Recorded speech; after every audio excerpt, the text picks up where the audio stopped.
Hello friends and students. You are welcome to my own channel and your own channel PK the English hub. PK the English hub में आपका बहुत बहुत स्वागत है। तो आज हम पढ़ाने वाले हैं आर्टिकल का यूज द। इससे पहले मैंने वीडियो में आपको जो है कि एन का प्रयोग बता दिया था और आज हम बताने वाले हैं क्या द का प्रयोग।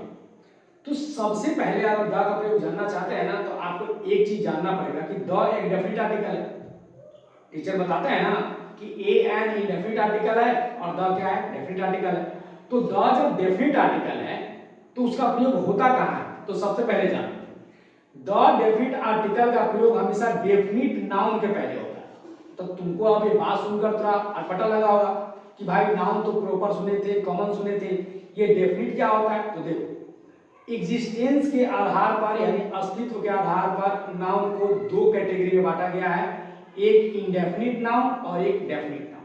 ठीक है। तो सर इंडेफिनिट नाउन किसे कहते हैं तो सुनो, वह नाउन जिसकी संख्या पूरे विश्व में एक से अधिक है वो सब के सब इंडेफिनिट नाउन है। और डेफिनिट नाउन किसे कहते हैं तो वह नाउन जो पूरी दुनिया में मात्र वन एंड ओनली एक है उसे क्या कहते हैं हम लोग डेफिनिट नाउन। तो ये तो क्लियर हो गया कि द आर्टिकल का प्रयोग जब भी होगा तो डेफिनिट नाउन के पहले हो। तो अब देख लो रामायण कितने हैं एक, गंगा कितने हैं एक, हिमालय कितना है एक, ठीक, the great wall of China कितना है एक, ठीक। और जितने एक है वो सबके पहले तुम डालो। उसके बाद अब क्या बच जाता है कि सर डेफिनिट नाउन अगर सबके पहले एक माने द लगता है एक के पहले जो वन है, तो मैंने कभी कभी इस तरह के सेंटेंस देखे जैसे यहां पर आता है meat I bought yesterday was back. ठीक है। तो अब यहां पर जो है कि मैंने बहुत टीचर को देखा है द लगाते हुए, तो सर यहां पर मीट मतलब होता है कि मांस। तो सर मांस तो यहां पर एक नहीं है, अनकाउंटेबल नाउन भी है, तो सर यहां पर द कैसे लगा सवाल ये आता है। ठीक। तो सुन अब तुमको जानना पड़ेगा कि डेफिनिट नाउन होते कितने प्रकार के। ठीक। तो डेफिनिट नाउन जो है डेफिनिट नाउन एडजेक्टिव क्या है कि दो प्रकार के, एक होता है प्री डेफिनिट। बढ़िया से पढ़ लो, जिंदगी में कभी आर्टिकल मिस नहीं करो, वरना बहुत सारे चैनल यूट्यूब पर जा सकते हो, मैंने थोड़ी रोक रखा है आप लोगों को। और दूसरा है post definite noun, post definite noun. तो सर प्री डेफिनिट किसे कहते हैं यानी कि जो पहले से ही एक है, प्री मतलब पहले से, डेफिनिट मतलब निश्चित, जो पहले से निश्चित है उसे कहते हैं प्री डेफिनिट नाउन।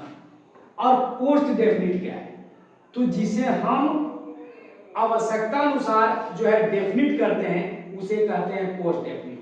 तो इसके अंतर्गत जितने नदी के नाम है, नहर के नाम है, जितने भी पुस्तक के नाम है, जितने भी ग्रंथ के नाम है, जितने भी हिस्टोरिकल प्लेस जो वन मोनुमेंट है उसका नाम है, वो सब इस कैटेगरी में आ जाएगा। तो यहाँ कौन आएगा, यहाँ पर जो आएगा आपको पोस्ट डेफिनिट नाउन, उसको आपको समझना है क्योंकि ये तो आपको प्री डेफिनिट फंसाएगा नहीं, फंसाएगा कौन पोस्ट डेफिनिट। पोस्ट डेफिनिट में कौन कौन है तो सबसे पहले एक नंबर कि यदि किसी नाउन की चर्चा दोबारा की जाए, याद रखो यदि किसी नाउन की चर्चा दोबारा की जाए या किसी के बारे में बात की जाए या किसी के बारे में बताया जाए तो वह डेफिनिट होता है। कौन डेफिनिट, पोस्ट डेफिनिट। यहां पर देखो मीट आई बॉट यस्टरडे, इस मटन की खरीदारी जो है कब हो गई थी कल, और चर्चा कब हो रहा है आज हम आपको बोल रहे हैं कि meat I bought yesterday was bad. तो मैं आपको बता रहा हूं मतलब कि मटन मेरे सामने कितने बार आया तो दो बार, कल यानी कल के बारे में जब आज हम बता रहे हैं ना किसी एक्सीडेंट के बारे में, किसी घटना के बारे में, किसी वस्तु के बारे में ट्वाइस दोबारा जब बता रहे हैं तब वहां पर द आर्टिकल ले लेगा। ये पोस्ट डेफिनिट नाउन का एक हिस्सा है। तो याद रखना कि अगर किसी नाउन की चर्चा होगी तो वहां पर द खर्चा होगा, द को बचा के नहीं रखना। ठीक है। नंबर 2 पॉइंट क्या कहता है कि अगर किसी नाउन के पहले सुपरलेटिव एडजेक्टिव का प्रयोग, किसका सुपरलेटिव एडजेक्टिव, बहुत स्टूडेंट बोलेंगे कि सर हमको सुपरलेटिव एडजेक्टिव तो पता ही नहीं।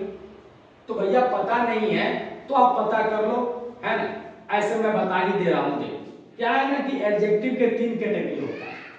एक नंबर में होता है पॉजिटिव, दूसरा होता है कंपैरेटिव और तीसरा होता है सुपरलेटिव।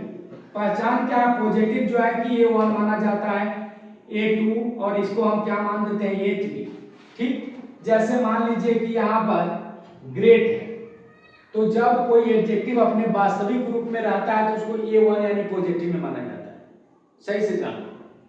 कंपैरेटिव, यदि किसी एडजेक्टिव के अंत में ER जोड़ देते हैं तो क्या बन जाता है A2।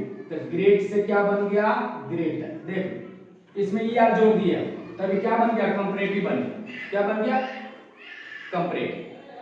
अब सुपरलेटिव में देखो, यदि किसी ओरिजिनल एडजेक्टिव के अंत में जो है कि EST जोड़ देते हैं, ग्रेटेस्ट, देखो EST या ST जोड़ देते हैं तो क्या बन जाता है, सुपरलेटिव। यही तुम्हारा सुपरलेटिव है। यानी तुम्हारे सामने अगर कोई भी एडजेक्टिव आता है जिसमें EST या ST लगा हो तो समझ जाना कि सुपरलेटिव है, तो वो आर्टिकल ले लेंगे, आर्टिकल ले लेंगे। जैसे मान लो यहाँ पर एग्जांपल हम लेकर चलते हैं। यहाँ पर देखो सी इज डॉट डॉट डॉट, है ना, उसके बाद मोस्ट ब्यूटीफुल गर्ल।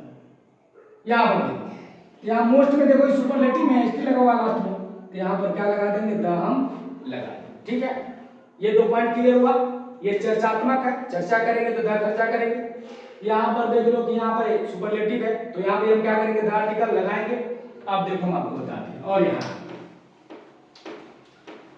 अगर किसी नाउन के पहले ऑर्डिनल एडजेक्टिव लगा, ऑर्डिनल एडजेक्टिव, तो सर ऑर्डिनल एडजेक्टिव होता क्या है, तो देखो न्यूमरल एडजेक्टिव के 2 कैटेगरी में बांटा जाता है, एक कार्डिनल एगो ऑर्डिनल। एगो कार्डिनल एगो ऑर्डिनल। ठीक, तो ऑर्डिनल मतलब ऑर्डर से बना हुआ है, ऑर्डिनल, ऑर्डिनल मतलब ऑर्डर से बना, यानी कि क्रम सूचक संख्या, क्रम सूचक संख्या, यानी कि उसके अंतर्गत आता है फर्स्ट, सेकेंड, थर्ड, है ना, fourth, fifth, sixth, seventh, eight, nine, tenth, जो भी आ जाए, यानी कि first, second, third, fourth, fifth, sixth, seventh, eight, nine, tenth, कुछ भी आ जाए तो ऑर्डिनल एडजेक्टिव। अगर किसी नाउन के पहले ऑर्डिनल एडजेक्टिव आ जाता है तो वहां भी आप द आर्टिकल का प्रयोग करेंगे। तो तीसरा लॉजिक देखो। अब यहाँ तीसरा देखो, दूसरा यहाँ पर हम दूसरे लिख देते हैं, इसको तीसरा मान लेते हैं। तो यहाँ पर दे रहा है कि C E dot dot dot second girl of my class. देखो यहाँ, तो यहाँ पर सेकेंड जो है को ऑर्डिनल एडजेक्टिव में क्या लगाएंगे, द। क्या लगाएंगे, द आर्टिकल वहां पर हम लगा देंगे। ठीक है, अब जो है कि बात आता है कि सर और पोस्ट जो है कि आपको जो है कि डेफिनिट एडजेक्टिव कौन या पोस्ट डेफिनिट नाउन कौन। तो देखिए एक हो गया, दो हो गया, तीन हो गया, चौथा में देखिए चौथा क्या कहता है कि प्रोपर नाउन के पहले कभी भी, देश के नाम के पहले कभी भी, किसी खेल के नाम के पहले आर्टिकल का प्रयोग नहीं होता है, लेकिन कभी कभी होता है। तो कभी कभी मेरे दिल में ख्याल आता है, तो जब आ गया है तो हम आपको बताता है। अब देखो इसमें जो है कि कुछ ऐसे देश या राज्य के नाम है जिसका कोई अर्थ निकले, तो वहां पर हम आर्टिकल द का प्रयोग करेंगे। जैसे मान लीजिए पंजाब, पंजाब के जो है अगर नाम के अर्थ निकालेंगे तो पंज मीन्स पांच, पन मीन्स पांच और जाब मीन्स नदियां, 5 नदियों के मिलन को क्या कहते हैं, पंजाब। तो इसके पहले द आर्टिकल लग जाएगा, द आर्टिकल लग जाएगा, द पंजाब लग जाएगा। ठीक है, उसके बाद स्कॉटलैंड, स्कॉट मतलब पुलिस, लैंड मतलब भूमि, पुलिसों को भूमि, मतलब यहाँ भी द आर्टिकल लग जाएगा, द आर्टिकल लग जाएगा। न्यूजीलैंड में देखो, न्यूजीलैंड, न्यू मीन्स नया, जी मीन्स रुचि, लैंड मीन्स भूमि, नए रुचि की भूमि, यहाँ भी क्या करेगा, द आर्टिकल ले लेगा। हिंदुस्तान, हिंदुस्तान तान, यहाँ भी क्या करेगा, द आर्टिकल ले लेगा, हिंदुस्तान, हिंदुओं का स्थान। इस तरह से अगर किसी स्टेट नेशन, ठीक है ना, का नाम अगर कोई अर्थ निकलता है या किसी दो क्षेत्र को भौगोलिक स्थिति का जो है कि वो बंटवारा करता है या हिस्सा बनता है, तो वहां पर द आर्टिकल लग जाएगा। बाकी जो है कि अगले वीडियो में इसके बारे में और डिस्कस हम लोग करेंगे। अगर आपको कोई प्रॉब्लम्स होती है या किसी ग्रामेटिकल टॉपिक पर आपको वीडियो चाहिए एंड एज वेल एज आपको कन्वर्सेशन पर इंग्लिश स्पोकन में वीडियो चाहिए, है ना, whatever you want, please comment box में लिखना कि sir I want to learn something extra, tense हो, वॉइस हो, डीसी हो, आरटी हो, नरेशन हो, क्लाउड हो, सेक्शन ट्रांसफॉर्मेशन, एनालिसिस, सिंथेसिस, जो भी आपको चैप्टर से प्रॉब्लम हो प्लीज हमें कमेंट बॉक्स में बताइएगा, हम उस पर आपको वीडियो बनाकर जरूर दिखाएंगे। Thanks for watching this video, thank you very much, see you again in the next video, welcome.